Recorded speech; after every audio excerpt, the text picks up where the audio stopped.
Power Circle NG. Welcome to the second edition of our show. And the Power Circle NG, what we do is we're curating thought leadership in areas of politics, policy, governance, and nation building.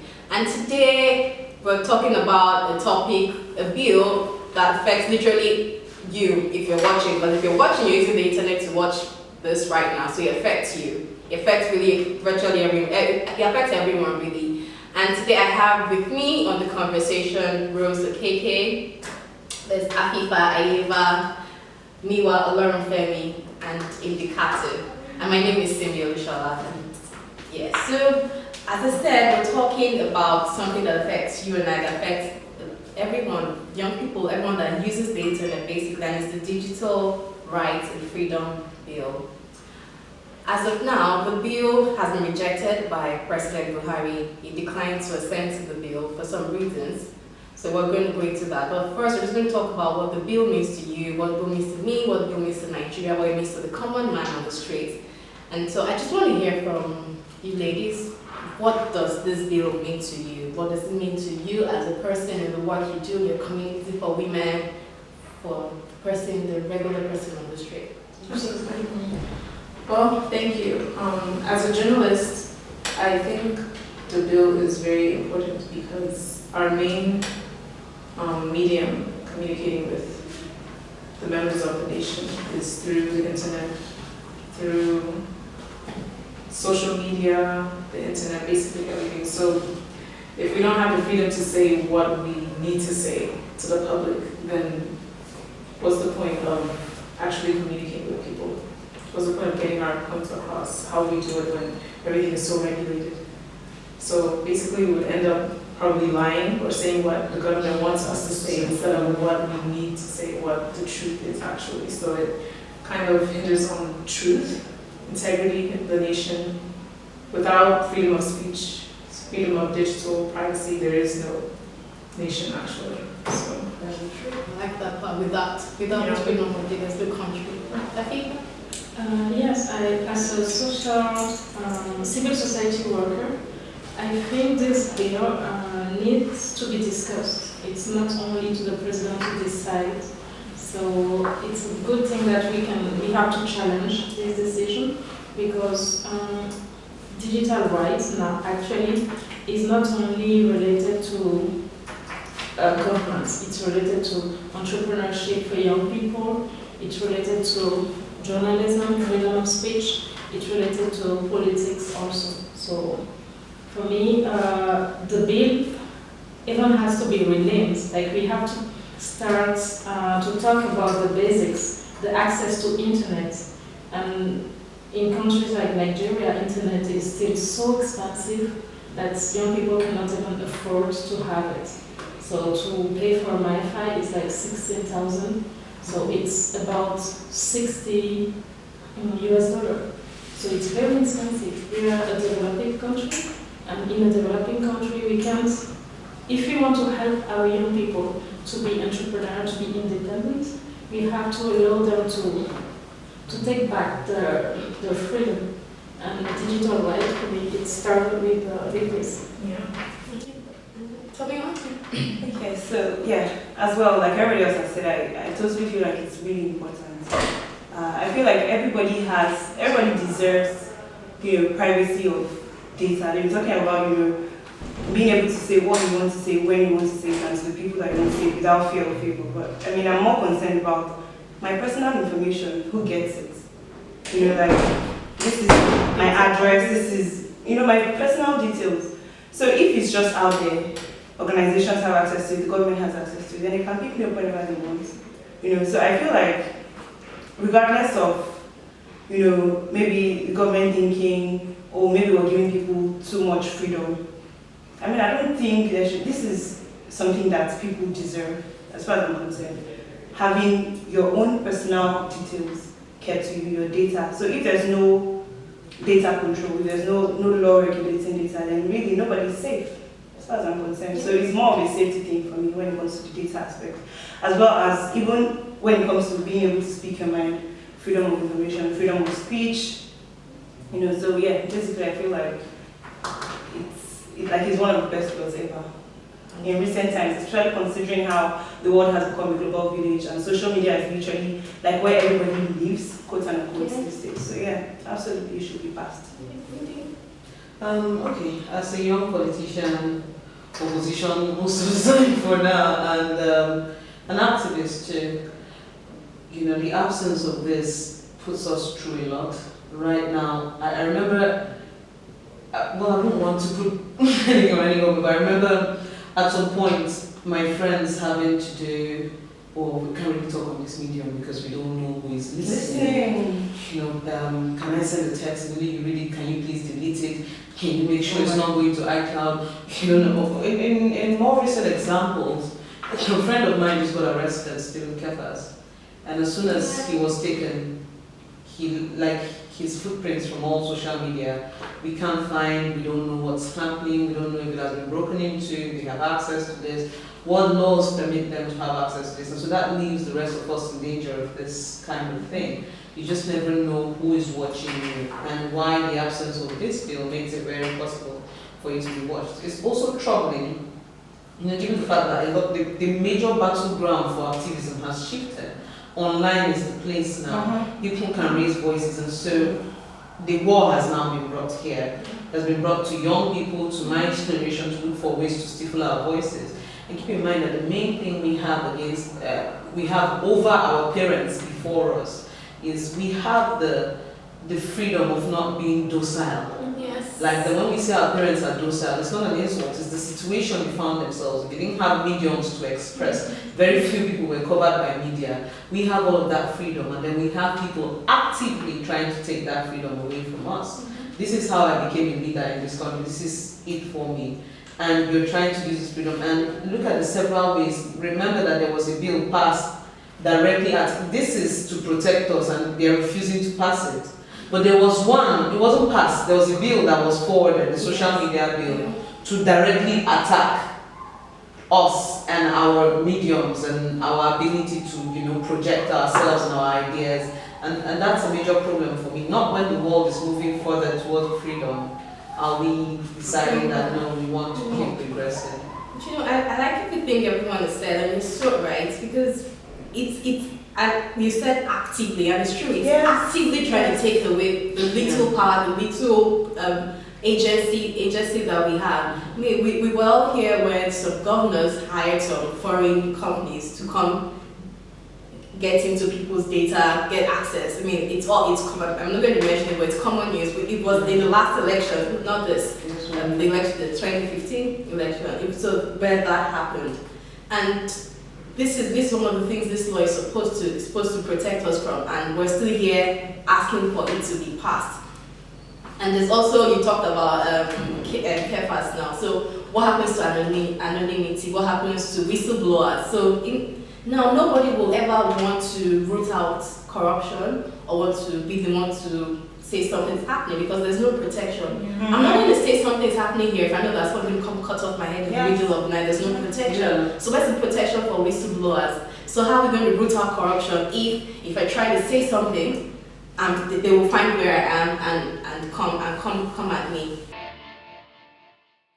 For those who know nothing about the bill, I'll just do a quick snapshot or recap of the different sections it covers. So it covers our rights to digital privacy, to ensure that information that you do not actively choose to put out there does not go out there. It covers anonymity. That was one of the things I talked about earlier, the whistleblower.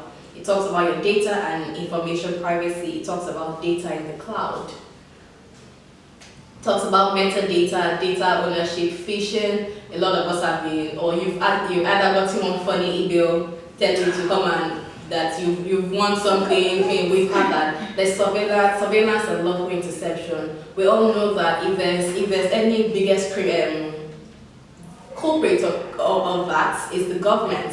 I know, or it's the security space, because they use that as the excuse for illegal surveillance, say for issues of national security. So where do we draw the line between national security and actual matters of my digital rights and my privacy? So there needs to be a clear boundary. That's one of the things this bill is supposed to help us find out, or to help us establish. There's personal data protection, there's freedom of opinion online. Can I say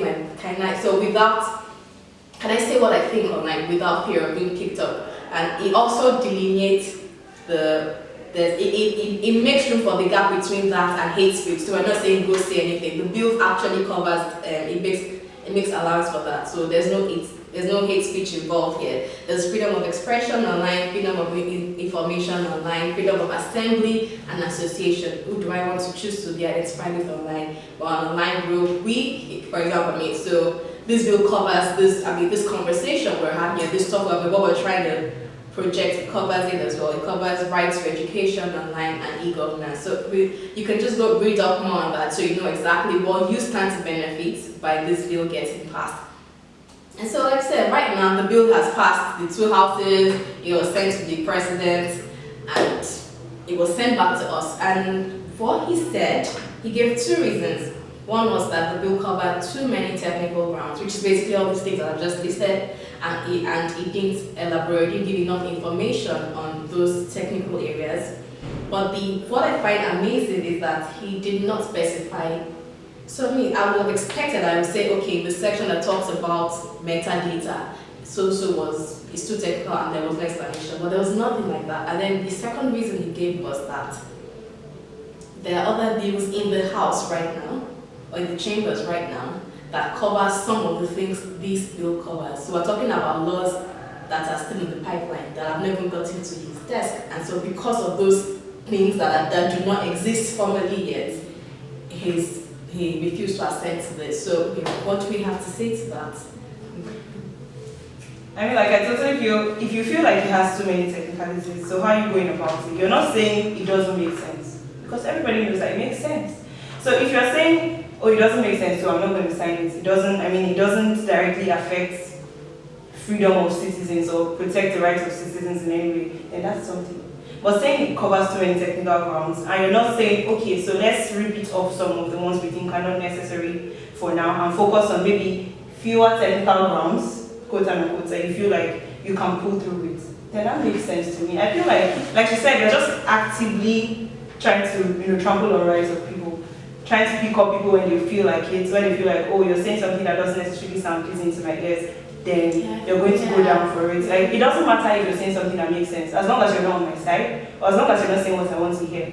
Because of course, like, everybody around, these people, we keep telling them the nice things, the sweet lies that they want to hear, things that they enjoy listening to. But if you want to say the truth, regardless of whether it's the truth or not, they have access to you, so they can pick you. So I think it's more of a personal thing. I feel like it's a selfish reason. Covering so many technical grounds, I don't think that's sensible. Sorry to say. No offense, but yes, offense. I think throwing something away because of technical grounds is the new any reason to trample on you. It was the same thing with the gender equality and gender and equal opportunities bill. Oh, this, let's throw the whole thing away. That excuse does not sell anymore, and it's very upsetting. What technical grounds? But then I think I'll blame it on myself and everyone else. Why? When they try passing that social media bill, the amount of noise, the amount of picking into this is what it is about, tearing it down one by one. One thing I've noticed about the Nigerian government is the instrument of shame works very well. Yes. If you apply enough shame and break down the reasons and make sure that this conversation goes round and round, you have to find one part of it. So let's look at, for example, Jonathan's era, what made people enter the streets. People did not want that. The subsidy conversation was wider than increasing fuel price, pump price. But if you start having that conversation, people don't get it. So you pick one that the masses can relate, and then say they want to increase the price of everything goes. So I feel at this point, that's it for me. Like, look at the which one can the common one relate to? They want to use internet and carry you from your house. It's a lie. And then everybody, critical mass speaking about critical mass speaking about it. So the others run on that, because for you to tell me this technicality. So I can just say, oh, because a barrel was placed here this way, that's why Mr. President is saying that every other bad thing in this state should happen to you. And people are like, are you serious? So they can pour me hot water because this barrel was, do you understand? And so everybody gets, because at this point, I think that the conversation is here, and for us to force their hand, it has to be here, and then here, and because I just don't understand the ease, like how relaxed you can be to have the rights of over 100 million people in your hands, and then you go, oh, technicality, throw it away. Like, let's not try to ease it out, just Yes, throw it away. Because if you look at GO bill, for example, I think it had to do with inheritance or something in the north, a certain Islamic rule. Okay, you could have said, we don't like this one, this is the reason. Can we take it out for now and go with the rest of nope. Throw the entire thing away.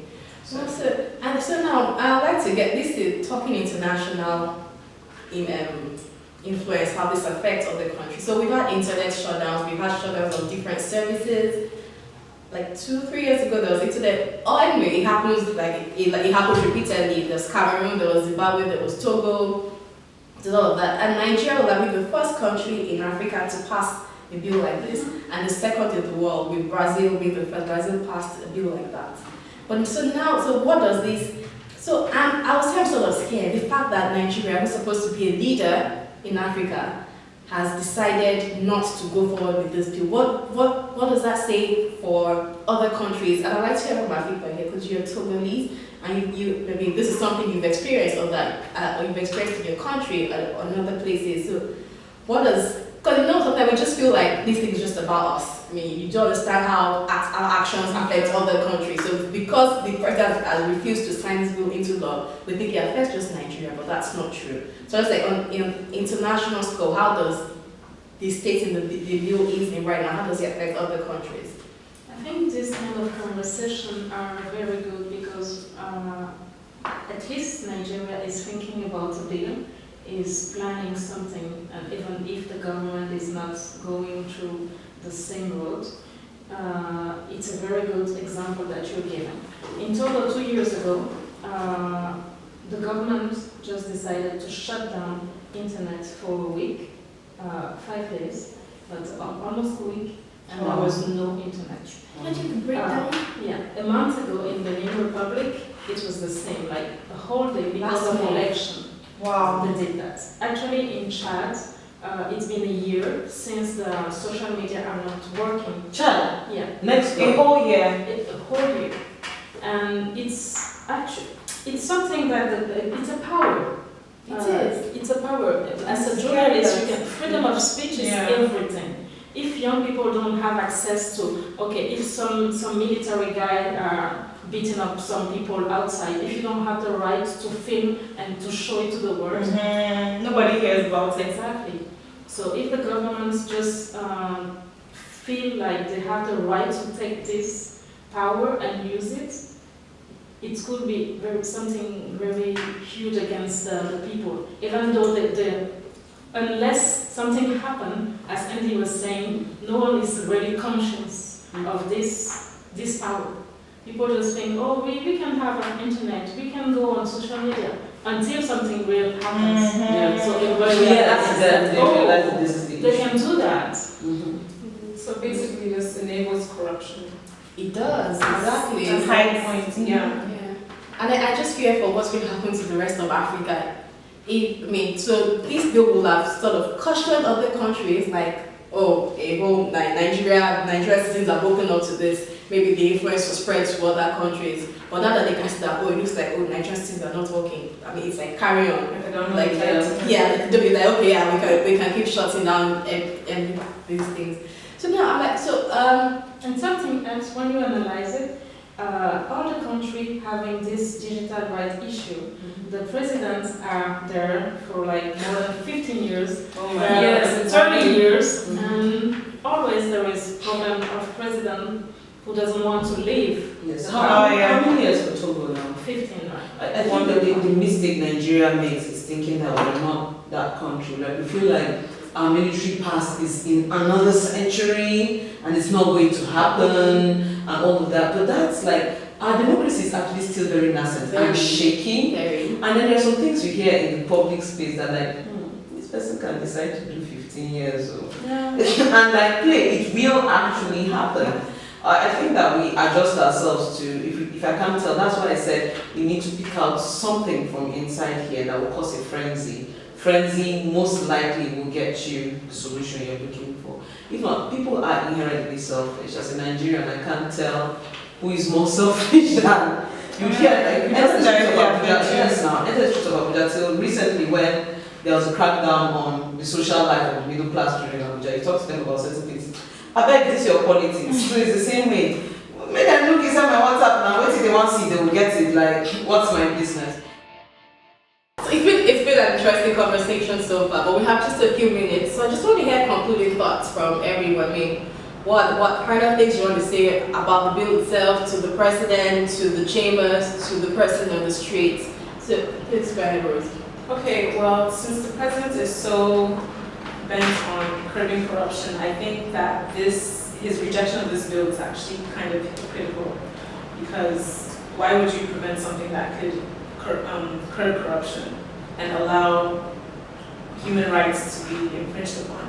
And also on the topic of causing a frenzy, we use the internet to do business in this information age. That's what we do. Instagram, Facebook ads, Twitter ads, WhatsApp, broadcast messages. That's how we make our money. So if you're not protecting our money, and if you're not giving us an alternative, like, okay, we're removing the internet, come take this job, come take this appointment, then how are we going to make a living? Afifa? Yeah, what I think is digital rights is about human rights. In Nigeria, you have about 200 million people. So it's not only concerning the government. So I think the government should work with civil society, but also business people, because digital rights, it's really touched everybody. So if it has to be justified. Why are you declining this bill? It has to really be talked through and to be discussed with other people. Well, so I just basically think that if the president is really as concerned, about transparency and about citizens and their rights as he, acts like he is, then it should actually be very open to the bill. It should be open to signing it, because it means that it will help him to see loopholes. It will help him to see spots where he should, come in and do better. It shouldn't be like we're fighting each other. This is not, something to favor one party over the other. No, it's something that would, help people speak up even more fearlessly, and then the country can move forward better that way. So yeah. Thank you. I am team name and shame, and using shame as a vehicle. It has worked effectively before, it will work effectively again. It helped us throw out the social media bill, and to help throw this in. Again, she reiterated the point on frenzy, and I like how she went to our businesses, because a lot of young people who are not in the political space are in the business space. On Instagram, a lot of young women making a lot of money with small and medium enterprise. And one day, that's their own storefronts can be shut down. And if you put it in that language, so I feel like we need to bring this into the language or what people will understand. Look, one day, Mr. President or the government, by refusing to consent to this, can just wake up and close all your shops. And you're done for, you're back to square one in an already difficult economy. This person is trying to take your freedom, trying to take your life, trying to take the food off your table. And people will understand it. And then actively, so if we break it down to that level, I'm just not a fan of giving the government benefit of doubt. Or hoping that, several times with that too. Yeah, I'm not doing that with them. And really, so I feel like it's been a depressing conversation on this bill, but it's something we need to push for if things are really going to get better and we're going to be protected. And I think I'll just want to end by saying, because what comes to me when I think about this is talking to the president. I mean, should I be worried if you're not agreeing to this bill? Should I be worried that you or your government? Should I be worried that you're planning something that's going to harm my digital rights? So should we be worried? So that's my question, because I can't see the reason why it's not being accepted. So should we be worried? And with that, we just close today, and we're encouraging everyone out there. This is about us. It's about your rights, about everyone. You might feel like it doesn't touch you today because we've not had an internet shutdown, or because they've not arrested someone next to you, because you've not seen your data somewhere else, but it will touch you one day. It probably already has, but but we feel it's not serious enough. So let's take this serious, but it really is serious. And thank you very much, ladies, for the conversations today. Hopefully we see a lot more actions springing out from this and people actually taking responsibility for their lives. Thank you very much. I would like to say thank you to Next One for their support to put this together. And we hope to see you guys next month. Thank you. Bye.